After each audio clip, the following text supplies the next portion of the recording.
Hey friends, அனைவருக்கும் வணக்கம். நமது சேனலை சப்ஸ்கிரைப் பண்ணணும்னா ராஜசபை சேனலை தயவு செய்து சப்ஸ்கிரைப் பண்ணுங்கள். ப்ளீஸ் சப்ஸ்கிரைப் பண்ணிவிட்டு சப்போர்ட் பண்ணுங்கள். வாங்க கதைக்குள்ளே போகலாம். இந்த வீடியோ பார்க்குறது ஒரு பெண்ணாக இருந்தீங்கன்னா உங்களுடைய பேர் செல்வி அப்படின்னும் வயது 46ன்னு கற்பனை பண்ணுங்க.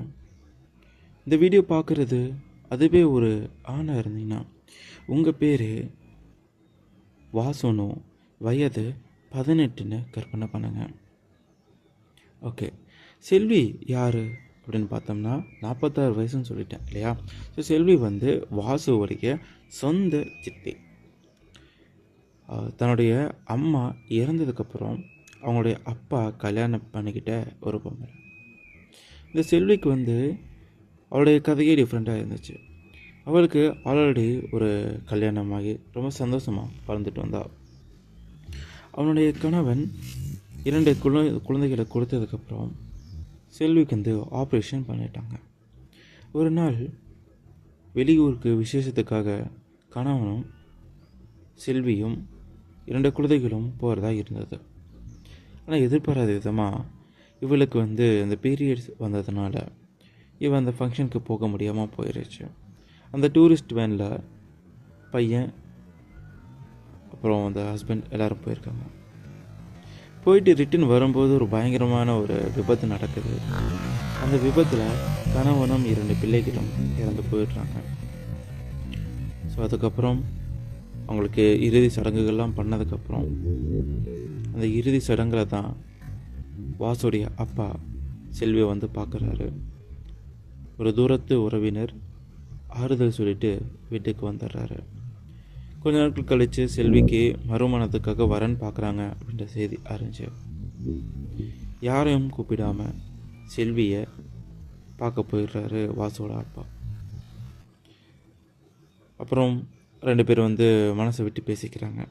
தன்னுடைய கணவர் எப்படி இருந்தார் அப்படின்னு செல்வி சொல்லவும், தன்னுடைய மனைவி தனக்கு என்னவா இருந்தா, எப்படி இருந்தா, எப்படி தன்னை விட்டு போனா அப்படின்ற இந்த உருக்கமான ஒரு விஷயத்த வாசுவோடைய அப்பா செல்விக்கிட்ட சொல்கிறாரு.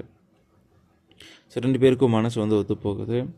தனக்கு ஆப்ரேஷன் பண்ணிட்டதாகவும் அடுத்து குழந்தை பிறக்காது அப்படிங்கிறதையும் செல்வி அந்த உண்மையை வாசுவோட அப்பா கிட்ட சொல்லிடுறா.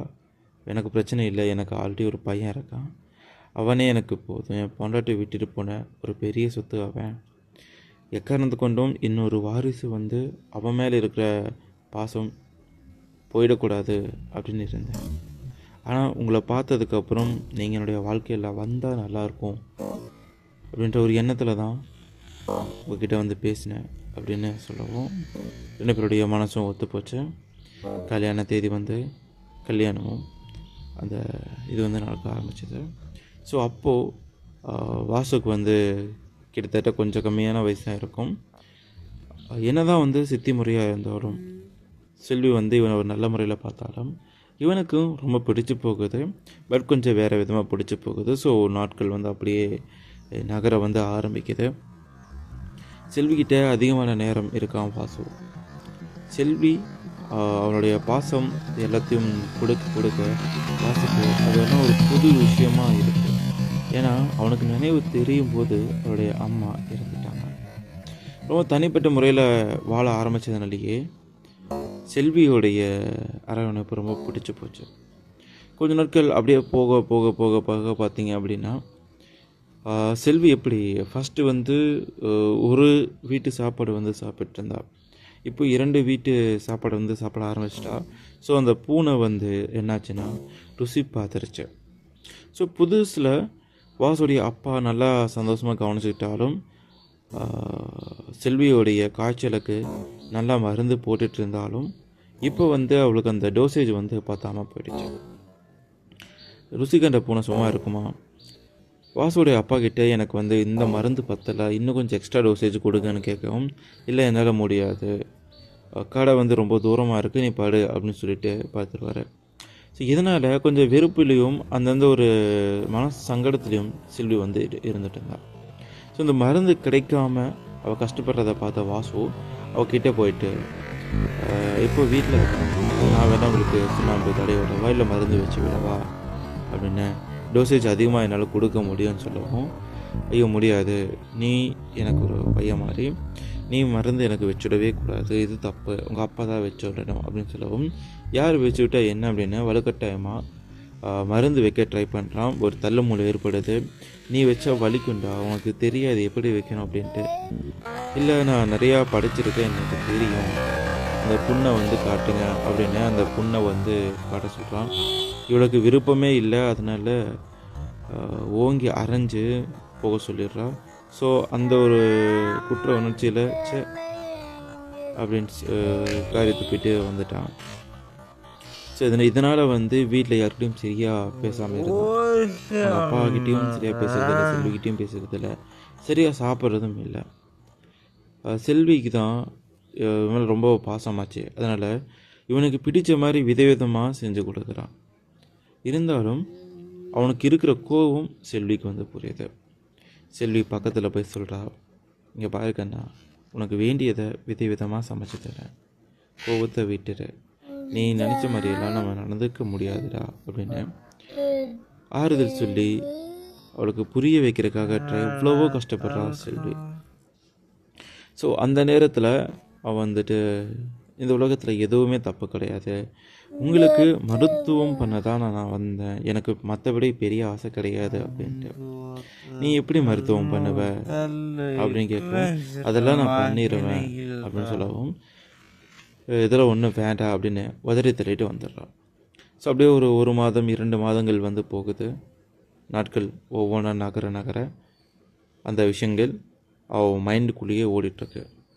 இல்லை, வாசு வந்து வளர்ந்துட்டான் அப்படின்னு நினைக்கிறான். அதே நேரத்தில் தன்னுடைய கணவன்கிட்டையும் மருந்து வந்து அவருக்கு வைக்க தெரிஞ்ச அளவுக்கு இப்போ வைக்க முடிய மாட்டேங்குது. டோசேஜ் பத்தாமல் போயிடுச்சு. ஸோ அவளுடைய காயத்துக்கு வைத்தியம் எங்கேயாவது பார்த்து தான் ஆகணும் அப்படின்ற ஒரு முடிவு வருது. கொஞ்ச நாட்கள் யாராவது கிடைப்பாங்களான்னு சொல்லி யோசிச்சு பார்க்குறா. அதுக்கப்புறம் அவள் மைண்டில் தெரியுது, என்னதான் இருந்தாலும் அவன் நம்ம பெற்ற பையன் கிடையாது, இவனும் தனியாக ஒரு ஆம்பளை தானே, வேறு எங்கேயாவது போயிட்டு ஒரு பெரிய பிரச்சனை வர்றதுக்கு இவனே நமக்கு வச்சுட்டா போதும், இவனுக்கே வந்து நம்ம பொண்ணை வந்து காமிக்கலாம், என்ன சுண்ணாம்பு தடவினாலோ வேறு ஏதோ தடவுனாலோ வெளியாளுங்க தடவுனா அது வேறு, இது நம்ம பையனாக போச்சு அப்படின்னு நினச்சிக்கிட்டு இருக்கா. இருந்தாலும் நம்மளே வந்து கேட்கக்கூடாது, நம்ம ரொம்ப கேவலமாக நினச்சிருவான் அப்படின்னு ஒரு கரெக்டான நேரத்துக்கு வந்து எதிர்பார்த்து காத்துக்கிட்டு இருந்தால் அந்த மாதிரி ஒரு நேரமும் அமைஞ்சது. அந்த நேரத்தில் நல்லாவே வந்து சுண்ணாம்பு தடவி நல்லா மருத்துவம் வந்து பார்த்து விட்டான். அந்த மாதிரி மருத்துவத்துக்காக தான் அவள் இயங்கிட்டு இருந்தாள் சொல்லப்போனால். ஸோ அந்த மருத்துவம் கிடைச்சதுனால அவள் வந்து ஃப்ரீயாக இருந்தால், வாசுவோட அப்பாவை போட்டு தொந்தரவு பண்ணாமல் இருந்தாள். ஸோ இப்படியே அடிக்கடி வந்து வாசுவோட அப்பா வெளியூருக்கு போனால் நல்லாயிருக்கும் அப்படின்னு நினச்சிக்கிட்டாங்க. இப்போலாம் பார்த்திங்கன்னா செல்வியோடைய மூஞ்சில் ஒரு நல்ல பிரகாசமான இருக்கு. நண்பர்களே, ஒரு நோய் வந்துருச்சு அப்படின்னா அந்த நோய்க்கு நல்ல ஒரு மருந்து வந்து எடுத்துக்கணும். வயிற்று வலின்னா வயிற்று வலி மாத்திரை எடுத்துக்கணும், வேறு ஏதாவதுன்னா அதுக்கான மாத்திரை எடுத்துக்கணும். மாத்திரை கிடைக்கும், எல்லா இடத்துலையும் கிடைக்கும், நம்ம தான் எடுத்துக்கணும். செல்விக்கு சொந்த வீட்லேயே மாத்திரை அந்த வைத்தியம் பார்க்க ஆள் இருந்ததுனால பிரச்சனை இல்லை. ஆனால் உங்களுக்கு வைத்தியம் பார்க்கணும் அப்படின்னா நீங்கள் தயவுசெய்து இந்த கீழே வந்து கமெண்ட் பண்ணுங்கள். அதுக்கப்புறம் இந்த பொண்ணு வடு வந்து கொஞ்சம் கொஞ்சமாக செல்விக்கு வந்து ஆறிச்சு. சொல்லப்போனால் பழுத்துருச்சுன்னு சொல்லலாம். ஏன்னா இப்போ 46 வயசு ஆயிடுச்சு, கொஞ்சம் ஓவர் டோஸ் கொடுத்ததுனால சீக்கிரமாக வந்து பழுத்துருச்சு. ஸோ இந்த மாதிரி ரொம்ப நல்ல விஷயங்கள் யாராவது நாள் பண்ண வந்தது அப்படின்னா பண்ணிக்கோங்க தயவுசெய்து. இப்போல்லாம் விதவிதமாக சமைச்சு போடுறது என்ன, வாசுவோட அப்பாவை கூட கவனிக்கிறது இல்லை, வாசுவை தான் கொஞ்சம் கவனிச்சுக்கிறா செல்வி. ஏன்னா ரொம்ப பிரியமாகி போயிடுச்சு. ஏன்னா அவன் அந்தளவுக்கு வந்து ஒரு வித்தக்காரன்றதால இவளுக்கு வந்து தெரியலை இல்லையா. ஸோ அதுக்கப்புறம் ஒரு நல்ல ஒரு தோழமை வந்து வீட்டுக்குள்ளேயே கிடச்சிது. ஸோ அந்த தோழமை தவிர வாசுவும் வேறு எதையுமே பெருசாக எதிர்பார்க்கல. படித்து முடிச்சுட்டான். அடுத்து வந்து காலேஜ் செகண்ட் இயர் முடித்து தேர்ட் இயர் போகிறான். இன்னும் 2-3 மாதம் கழித்து அவனுக்கு வந்து இந்த காலேஜ் முடிச்சதுக்கப்புறம் வேறு வேலைக்கு போயிடுவான். ஸோ அங்கே யாராவது கிடைப்பாங்களோ இல்லையான்னு தெரியாது. ஆனால் கடைசி வரைக்கும் யாருமே சந்தேகப்பட முடியாத அளவுக்கு ஒரு தோழமை அவனுக்கு கிடைச்சிருச்சு. அதுதான் ஒன்று. சின்ன கதையை பார்த்துக்கிட்டு இதே மாதிரி வேணும்னு ஆசைப்படாதீங்க. ஏன்னா உங்களுக்கு வைத்தியம் தெரியுதா இல்லையான்னு மற்றவங்களுக்கு தெரியாது. உங்களுடைய வைத்தியம் யாருக்காவது தேவைப்பட்டுச்சுன்னா வேணால் பண்ணலாம். பை.